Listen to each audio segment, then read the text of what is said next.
आष्टीपाटोदा शिरूर विधानसभेचे महायुतीचे उमेदवार सुरेश धस यांचा विजय झालाय।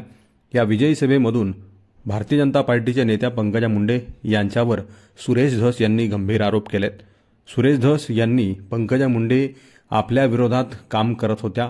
पंकजा मुंडे यांचे कार्यकर्ते अपक्ष उमेदवार भीमराव धोंडे यांचा प्रचार उघडपणे करत होते, असाही आरोप सुरेश धस यांनी लावलेला आहे। सुरेश धसांच्या कार्यकर्त्यांनी पंकजा मुंडे यांच्या कट्टर समर्थकांचा व्हिडिओ सोशल मीडियावर जारी केलाय आणि त्या व्हिडिओमध्ये सदरील व्यक्ती आम्ही पंकजा मुंडे यांचे असून भारतीय जनता पार्टीचे नाहीत, आम्ही ताईचे माणसं आहोत, आपल्याला शिट्टीला निवडून द्यायचंय असं आवाहन सभेच्या दरम्यान करत होते। काय व्हिडिओ आहे पाहूयात। ही बैठक आयोजित केली। या बैठकीला उपस्थित आदरणीय रामराव मामा खेडकर, युवराज भाऊ सोनवणे, प्रकाशराव बडे, अशोक साहेब, आपल्या गावातील सर्व ग्रामस्थ, तुम्हाला प्रश्न पडला असेल, हे सगळे ताईचे माणसं, हे भाजपचे माणसं आणि प्रचाराला कसे आले? पण पहिली गोष्ट, आम्ही भाजपचे नाही, आम्ही ताईचे, आपण सगळे ताईचे। भाजप काय आपल्या बापदादाची पार्टी नाही होता। आपला बाप सगळ्याचा मुंडे साहेब तोपर्यंत होती। ज्या दिवशी साहेब गेले त्या दिवसापासून भाजपने आपल्याला त्रास द्यायला सुरू केले।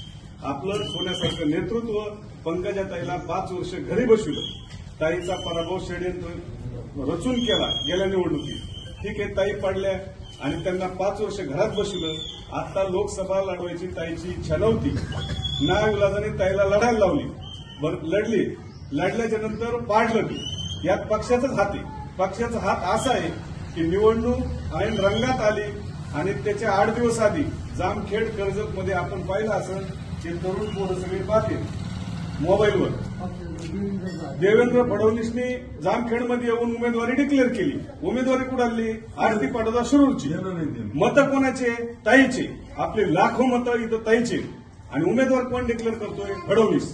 मग फडणवीसनी उमेदवारी डिक्लेअर केल्यामुळं 8 दिवस आधी तिकडचा आजबे काकाचा जो समाज आहे, आजबे काका रनिंग आमदार होते, ते लोक भितारले आणि 10-15 हजार मतं आपल्या विरोधात आणले। मग फडणवीस नेमका ताईला निवडून आणायला आलता का पाडायला आलता हेच कळत नाही। म्हणजे फडणवीसनी ताईला पाडलं आणि तो राग आपल्या सगळ्याच्या मनात आहे। आपण सगळे ताईचे, आपला भाजपचा काही संबंध नाही। आपल्याकडे ताईला आपल्याला सिंबॉल कमळ आलं की हे तुतारी वाजवते, तेव्हा यांना तुतारी वाजवायला जमली। आज तुम्ही त्यांच्याबरोबर बघा, सगळे लोक ज्यांनी तुतारी वाजली लोकसभेला ते आता कमळ घेऊन फिरत आहेत, हे कमळ घेऊन फिरत आहेत। मग यांना तुतारी वाजायला जमते तर आपण एकदा शिट्टी वाजू ना, काय फरक पडतोय? त्या शिट्टी वाजायला हे मामाने सांगितलं, तुतारी तर अवघड आहे, शिट्टी सोपी आहे, शिट्टी झपकून वाजती।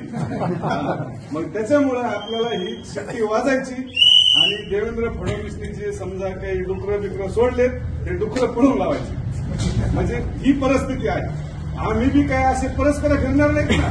हे आपण जे करायला लागलो सगळं हे ताईच्या हिताचं करतो। या मंदिरात आपण ह्या मारुतीची शपथ घेऊन सांगतो, हे ताईच्या हिताचं आहे।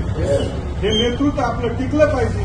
यांना जे वरून पक्ष ताप देतोय, त्रास देतोय, जो ताप जर पुढे कमी करायचा असेल तर आपल्याला या ठिकाणी सर्वसमावेशक उमेदवार धोंडे साहेब यांना निवडून आणायचं। आणि यांना बी तसं नाही, गावागावातून गाड्या लावायच्या, निवडून निकाल लागला 1000-500 गाड्या घ्यायच्या, धोंडे साहेबाला पुढे घालायचं आणि ताईच्या दारात निवडून आणायचं। तुम्ही माई निवडून बघितली होती ना, तोच फॉर्म्युला आहे। निवडून आलं की 2 तासात ताईला आमदारच पाहिजे ना।